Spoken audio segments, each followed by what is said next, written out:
Bonjour à vous, Laurent Jacobelli. Bonjour Jean-François Aquili. Député RN de la Moselle, vice-président du groupe à l'Assemblée nationale, porte-parole du Rassemblement national. Il l'a dit sur TF1 hier soir, Jordan Bardella accepterait d'être un Premier ministre de cohabitation.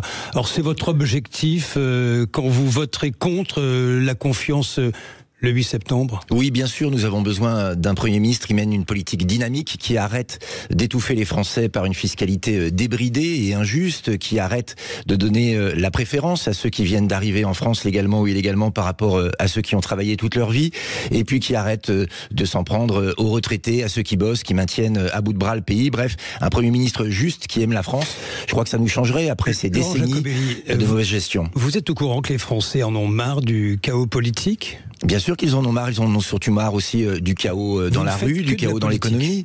Mais vous savez, si la stabilité, c'est continuer à s'endetter, continuer à se faire agresser dans la rue et continuer à perdre notre identité, alors cette stabilité ne vaut pas. Les Français ont besoin d'une rupture, de changement, d'alternance. C'est sain en démocratie. Le problème aujourd'hui, c'est qu'on interchange les premiers ministres. Alors ils n'ont pas le même âge, pas le même prénom, pas la même origine géographique, mais au final, ils mènent la même politique, cette politique désastreuse. Jordan Bardella demande à Emmanuel Macron un retour aux urnes, voire sa démission pour sortir de l'impasse. C'était sur TF1 hier soir. En vrai, vous partagez la même chose que Jean-Luc Mélenchon qui veut dégager Macron. C'est pareil, vous faites pareil. Bon, je crois que 85 à 90% des Français veulent, entre guillemets, comme vous dites, dégager Macron. Après, il y a la méthode. Jean-Luc Mélenchon... Je dis dégager parce que c'est le dégagisme en politique qui prévaut. Mais je vous cite, c'est pas le terme que j'aurais employé spontanément. Simplement, monsieur Mélenchon s'agite, il menace de prendre le pouvoir par la rue, par la violence, il agite les piques et les fourches. Nous ne sommes pas dans cette logique-là. Nous respectons la démocratie, les institutions, la Ve République. Et dans la Ve République, le seul qui puisse décider qu'Emmanuel Macron parte, c'est Emmanuel Macron. Alors vous êtes au courant qu'il ne démissionnera pas. Il le confie au JD News aujourd'hui. Il gouvernera jusqu'au dernier quart d'heure. À quoi bon lui demander de partir?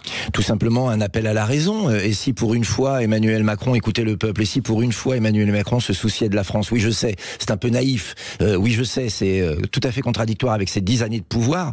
Emmanuel Macron aura amené un pouvoir solitaire, égocentrique, narcissique, où il aura brimé 68 millions de Français pour son seul plaisir de pouvoir personnel. Ça veut dire quoi? Ça veut dire que demain, n'importe quel président ou présidente à la tête de l'État, de la République, démissionnera si ça déplaît aux uns et aux autres? Non, je crois il n'y aura plus de mandat de 5 ans, c'est fini. Non, je pense qu'il ne faut pas exagérer. Je vous donne une hypothèse. Imaginez que le général de Gaulle voit que l'Assemblée nationale ne lui ait pas donné de majorité une fois, 2 fois, que les Français ne le suivent pas, que les premiers ministres fassent 2-3 mois seulement en poste. Il aurait, je crois, de lui-même compris qu'il fallait partir. Il y a un moment où Emmanuel Macron est en état d'échec, en un échec grave. Il a pris la France dans une situation difficile, il la rend dans une situation catastrophique. La France est en soins intensifs et malheureusement Emmanuel Macron, lui, regarde ailleurs, il regarde l'Europe et il regarde le monde. Mais de votre point de vue, Laurent Jacobelli, un Jordan Bardella à Matignon à 2 ans, moins de 2 ans de l'élection présidentielle, on sait que c'est une broyeuse, Matignon. Est-ce que c'est la bonne idée? Vous savez, pour vous griller finalement, parce que vous allez vous user, vous le savez ça. La peur ne nous a jamais atteint en fait. Vous savez, ça fait des années au Rassemblement national avec Jordan Bardella, Marine Le Pen que nous allons contre vent et marée, qu'on nous dit vous n'y arriverez pas, tout est impossible, vous êtes à côté de la plaque, et de plus en plus de Français nous font confiance. On voit que l'autre politique, celle d'Emmanuel Macron, mais qui est la même que le PS, les LR et tous ceux qui gouvernent, a raté. Il est temps d'aller à l'alternance. Quelles seraient vos 3 mesures urgentes que vous prendriez si vous arriviez au pouvoir là?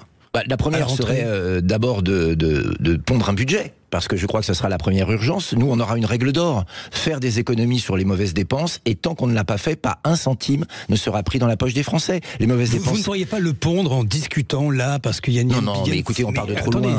On part de trop loin, si vous voulez. On éteint rarement le feu avec un pyromane. Donc on va pas demander à ceux qui ont mis la France à feu et à sang de la sauver. On va le faire sans eux. On va le faire sans eux avec un budget qui ne prend pas d'argent aux Français, qui coupe dans l'immigration des dizaines de milliards à gagner. Bayrou dit, il le dit devant la CFDT, un effort efforts spécifiques pour les hauts revenus, suppression de niches fiscales. Il commence même à sembler reculer sur les 2 jours fériés. Il y a matière à discuter. Le Parlement est là pour ça. Non, mais est-ce que vous croyez que nous allons... pas là pour précipiter le calendrier électoral. Jean-François Aquili, est-ce que vous croyez que nous allons donner la confiance, c'est-à-dire donner un blanc-seing à quelqu'un qui se réfugie dans une forme de radicalité fiscale? François Bayrou a les mêmes tics, les mêmes tocs que ses prédécesseurs. Ça va mal, on va taxer. Moi, je veux pas qu'on taxe. Nous ne voulons pas taxer supplémentaire. Pour qui que ce soit, ça suffit. Les Français, maintenant, sont les plus taxés du monde. Pourquoi? Pour un service public en déliquescence et pour, à chaque jour, un peu moins de confort. Ceux qui travaillent en France, ceux qui bossent, ceux qui payent des impôts, payent pour tous les autres. Ils payent pour l'assistanat, ils payent pour l'immigration, ils payent pour un certain nombre de planqués dans certaines agences d'État. Il faut que ça cesse. Le Parlement est là. Les Français ont choisi en 2022. Le Parlement est là pour discuter, élaborer les lois. Pourquoi faire le choix du chaos en permanence, c'est-à-dire bousculer les choses en permanence? Vous savez, si j'avais pensé qu'aller aux législatives, c'était le chaos, si j'avais imaginé une seule seconde que la démocratie soit le désordre, je n'aurais pas fait de politique. Nous pensons au Rassemblement national que avoir une majorité pour la France, c'est au contraire la stabilité. Le problème d'aujourd'hui, c'est que nous n'avons pas de majorité. Et pourquoi nous n'en avons pas? Parce que nous avons des partis politiques qui ont privilégié leurs indemnités et leurs postes à l'intérêt général, avec des alliances improbables qui vont de Jean-Luc Mélenchon à Laurent Wauquiez. Voilà ce que ça donne. Un pays ingouvernable. Nous, on leur dit, il faut une vraie majorité, dirigée par Jordan Bardella, qui prendra de vraies mesures. Laurent Jacobelli, vous aviez dit, première des 3 mesures, le budget, d'accord, ensuite? L'immigration. C'est l'urgence. C'est l'urgence. L'immigration, elle joue sur l'insécurité, elle joue sur l'identité, elle joue sur les finances publiques, elle joue sur le niveau scolaire. L'immigration, aujourd'hui, est un des mots les plus durs de la France, avec des gouvernements François Bayrou en tête. Mais tous ses prédécesseurs qui ont ouvert les vannes. Est-ce que vous régularisez les dizaines, centaines de milliers de travailleurs sans papier qui... Non, non. Il y a dans un pays où il y a des gens qui travaillent, qui participent à l'effort national, mais qui ne sont pas régularisés. Je vais vous dire quelque chose. Ils travaillent. Hein. Oui, mais vous êtes au micro de Sud Radio. Vous l'êtes non pas parce que vous avez forcé la porte, vous l'êtes parce que vous avez un contrat et qu'on vous a demandé d'animer cette émission. Ceux qui sont en France légalement, qui ont leur papier pour travailler, eh ben, qu'ils travaillent et qu'ils restent en France légalement, ça ne nous pose aucun problème. Ceux qui, en revanche, sont rentrés illégalement, ont pris un travail au moment où 5 millions de Français cherchent un travail, eh bien, nous leur disons non, ce n'est pas possible. Donc, on ne trouve pas les règles du jeu. Préférence nationale en deuxième mesure et la troisième. Et la troisième mesure, ce seront des mesures sociales, de pouvoir d'achat, parce qu'aujourd'hui, il n'est plus possible que quand on travaille, honnêtement, qu'on a ses enfants, à partir du 10 du mois, on ne puisse plus vivre. Ce sera la baisse de la TVA sur les énergies, pas de TVA sur des produits de première nécessité, l'aide évidemment aux couples qui ont des enfants, toutes ces mesures sociales que nous proposons, et dont je vois d'ailleurs que la gauche a toujours refusé de les voter parce qu'elles venaient de chez nous, permettront là aussi de valoriser le travail et de valoriser ces Français qui se donnent pour l'essor et l'avenir de leur pays. Laurent Jacobelli, que faites-vous de l'audiovisuel public? Est-ce que vous êtes toujours sur ce projet de privatisation? Oui, bien sûr, parce qu'aujourd'hui, la seule privatisation, c'est une privatisation de l'opinion. On explique à tous les Français qu'ils doivent payer pour que les 2/3 d'entre eux se fassent insulter à longueur de temps sur les antennes des radios ou des télévisions publiques. Il n'est pas possible d'avoir un service public clairement affiché de gauche avec l'argent de tous les Français. Aujourd'hui, ce sont des milliards qu'il y a à gagner. Avec, on va le dire, des effectifs parfois pléthoriques, avec une programmation parfois contestable et orientée. Le service public, s'il avait été celui des groupes, excusez-moi de faire cette référence, mais un service public qui informe, divertit et qui éduque pour l'ensemble des Français, eh bien ce serait une bonne chose. Aujourd'hui, apparemment, ce n'est plus possible. Vous savez, il peut y avoir des missions de service public données à des sociétés privées. Ça permettrait aussi d'avoir des grands groupes privés qui concurrencent les grands groupes internationaux. Vraisemblablement, votre projet, si je vous entends bien, est quand même très radical.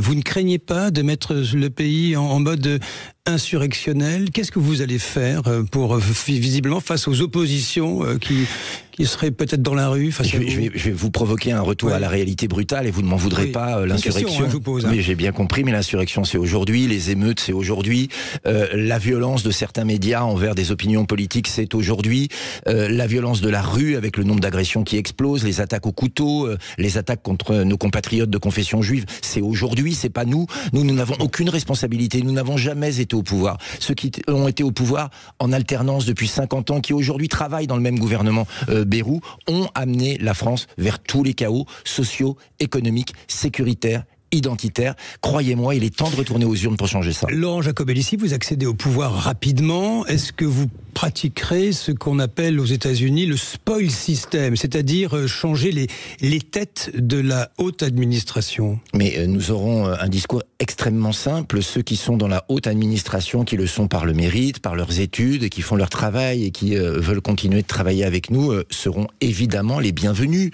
La chasse aux sorcières n'est pas une tradition que nous voulons mener. Bien sûr, Emmanuel Macron, lui, aujourd'hui case les copines et les copains parce qu'il sent que la fin est proche. Donc vous avez tout un tas d'olibrius qui sont nommés à des postes fantaisistes et à des salaires exponentiels.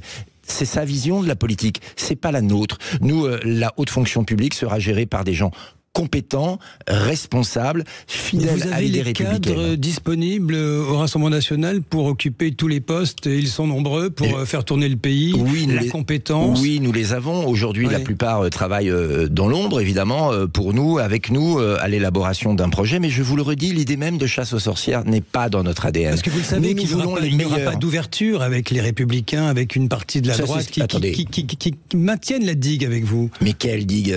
D'abord, je vous rappelle, il y a à peu près un an, Éric Ciotti, qui était patron des Républicains, a fait une alliance avec le Rassemblement national. Il est aujourd'hui le brillant président de l'UDR avec qui nous travaillons en bonne intelligence.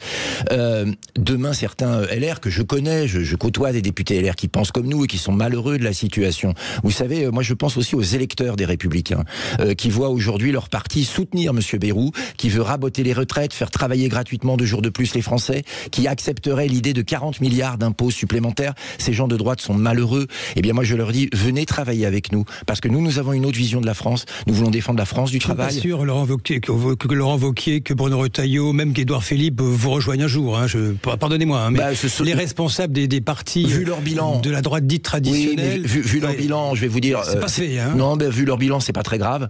En revanche, que leurs électeurs nous rejoignent, que certains élus locaux nous rejoignent, c'est la réalité, d'ailleurs on le voit bien, et ils seront les bienvenus. Si aujourd'hui, certains veulent une France souveraine, s'ils ont un vrai gaullisme social au fond du cœur, qu'ils veulent que les Français soient libres d'un impôt confiscatoire et que le travail paye, s'ils veulent défendre notre identité, c'est évidemment pas avec ceux qui travaillent avec le PS et François Bayrou qu'ils le trouveront, mais plutôt avec nous. Laurent Jacobelli, levant un doute, le 10 septembre, 2 jours après ce qui va se passer pour François Bayrou, il y a cet appel à bloquer le pays. Quelle est votre position par rapport à bloquons tout?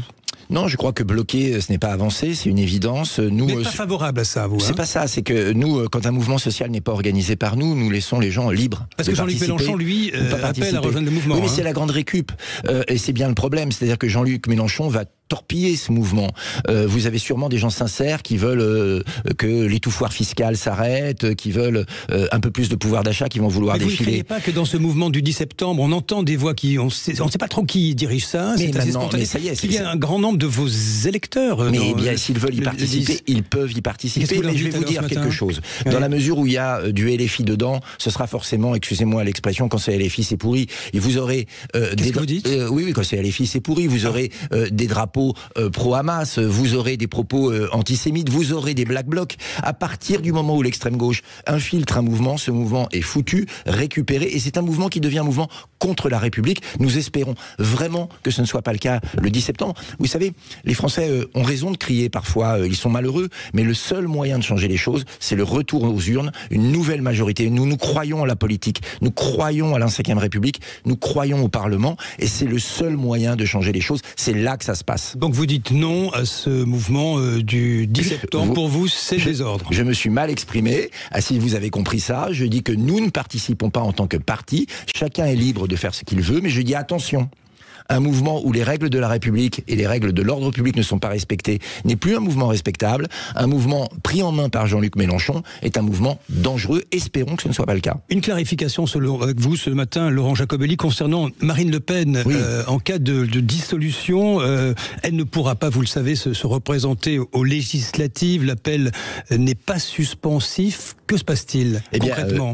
Nos avocats y travaillent, mais il est très probable qu'elle se présente quand même, que nous ferons des recours pour légitimer sa candidature. Ce sera l'occasion, là encore, de se confronter à ce droit si spécial qui nous explique qu'en France, la patronne de l'opposition, qui est donnée dans certains sondages, faut-il les croire, mais nous avons tendance à les lire, en tout cas vous comme moi, qu'elle pourrait être demain la présidente de la République, soit empêchée d'être candidate à titre préventif dans une démocratie. C'est forcer cette condamnation en une inéligibilité qui était immédiate. C'est à l'encontre d'une décision de justice. C'est pas à l'encontre. Nous utiliserons tous les moyens de droit. Vous savez, cette décision que vous appelez décision de justice, moi je la qualifierais de décision politique, et c'est là qu'il y a un problème. Si on vous avait dit que dans un pays, le candidat de l'opposition ne pouvait pas être candidat lui-même, tout simplement à titre préventif, je pense que vous auriez hurlé en disant la démocratie est bafouée. Permettez-nous de défendre la démocratie, de défendre Marine Le Pen, dont nous pensons qu'elle serait une très bonne présidente de la République, et de défendre des millions d'électeurs qui ont foi en nous. Cette candidature, pour conclure, Laurent Jacobelli de Marine Le Pen, donc inéligible, mais qui se présenterait à d'éventuelles législatives, cela vaut également pour l'élection présidentielle de 2027. Mais là encore, nos avocats y travaillent. 2027, nous y verrons. Mais nous y verrons plus clair. Déjà, l'appel aura été jugé. Donc nous verrons bien si l'inéligibilité est maintenue étape par étape. Pour l'instant, pas de scénario catastrophe. C'est une possibilité. Non, mais je vous pose la question. Nous défendrons, je vais être très clair avec vous, Jean-François Aquili, nous défendrons le droit de Marine Le Pen à être candidate, à représenter les Français jusqu'au bout, avec tous les moyens qui nous sont donnés, avec tous les moyens légaux qui nous sont donnés, parce que nous ne pouvons pas concevoir une démocratie. Elle sera votre candidate en 2027, en clair. En tout cas, nous aurons un candidat en 2027.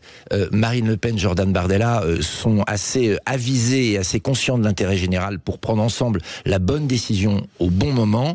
Marine Le Pen est notre candidate naturelle.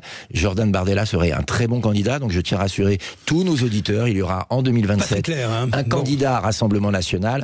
Et je crois que nous gagnerons. Merci à vous en tous les cas. Merci de votre invitation. Laurent Jacobelli, je rappelle, un député RN de la Moselle, vice-président du groupe RN à l'Assemblée nationale et porte-parole du Rassemblement national, d'avoir été ce matin l'invité politique de Sud Radio. Et Jean-François Aquili, on vous retrouve à 9h dans un quart d'heure pour La Vérité en face. D'ici là, à suivre la revue de presse de Jules Boschierini et puis Laurie Leclerc qui va nous rejoindre également pour nous dire ce qui fait réagir, ce qui buzz sur les réseaux sociaux. Et puis vous nous appelez 0826 300 300. À tout de suite.